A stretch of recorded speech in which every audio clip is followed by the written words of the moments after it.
जय श्री राधे। जय श्री कृष्णा। श्रीमद् भगवत गीता अध्याय 18 श्लोक नंबर 51। बुद्ध्याय विशुद्ध्याय युक्तः धृत्या आत्मनं नियम्य च शब्ददान विषयान् त्यक्त्वा रागद्वेषो व्युदस्य च। 52वां श्लोक।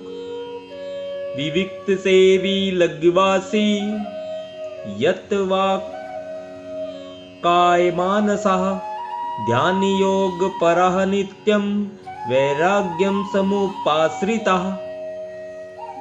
53वां श्लोक।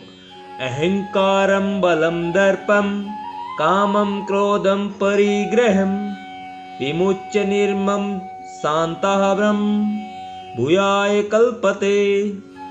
भगवान श्री कृष्ण अर्जुन को कहते हैं कि हे अर्जुन,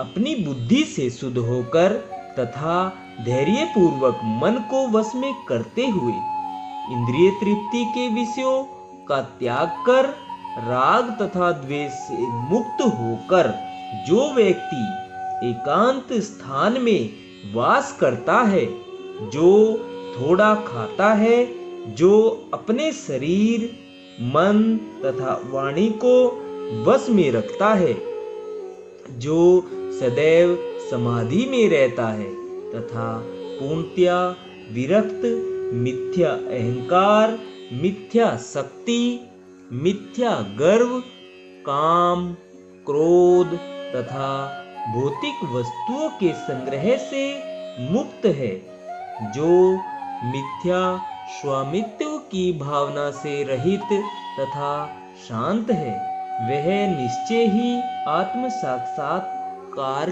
के पद को प्राप्त होता है। तात्पर्य समझेंगे। जो मनुष्य बुद्धि द्वारा शुद्ध हो जाता है, वह अपने आप को सत्व गुण में अधिष्ठित कर लेता है। इस प्रकार वह मन को वश में करके सदैव समाधि में रहता है। वह इंद्रिय तृप्ति के विषयों के प्रति आसक्त नहीं रहता और अपने कार्यों में राग तथा द्वेष से मुक्त होता है। ऐसा विरक्त व्यक्ति स्वभावतः एकांत स्थान में रहना पसंद करता है। वह आवश्यकता से अधिक खाता नहीं और अपने शरीर तथा मन की गतिविधियों पर नियंत्रण रखता है।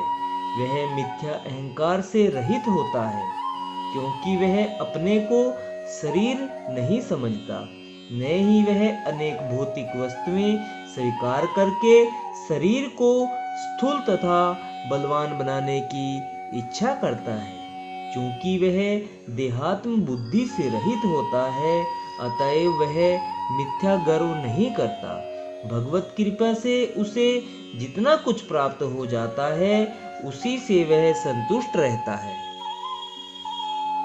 और इंद्रिय तृप्ति न होने पर कभी क्रुद्ध नहीं होता, न ही वह इंद्रिय विषयों को प्राप्त करने के लिए प्रयास करता है। इस प्रकार जब वह मिथ्या अहंकार से पूर्णतया मुक्त हो जाता है, तो वह समस्त भौतिक वस्तुओं से विरक्त बन जाता है और यही ब्रह्मा की आत्म साक्षात्कार अवस्था है।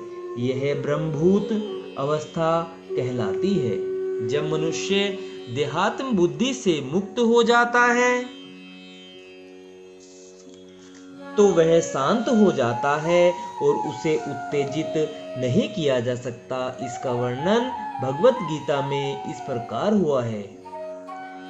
आपूर्यमाण मचल प्रतिष्ठम समुद्रम आपः परविशान्ति यद्धूता तद्वत् कामाया प्रविशान्ति सर्वेशे शांतिमाप्नोति न कामी।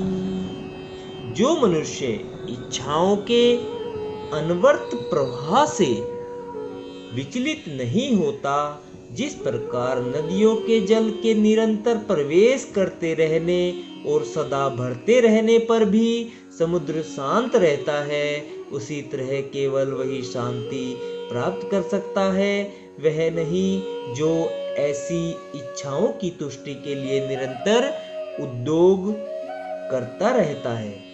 जय श्री राधे भक्तजनों, जय श्री राधे। आज हमने श्रीमद् भगवद गीता के अध्याय 18 के श्लोक नंबर 51, 52 और 53 का आनंद लिया है। कल हम 54वें श्लोक का आनंद लेंगे। जय श्री राधे, जय श्री कृष्णा।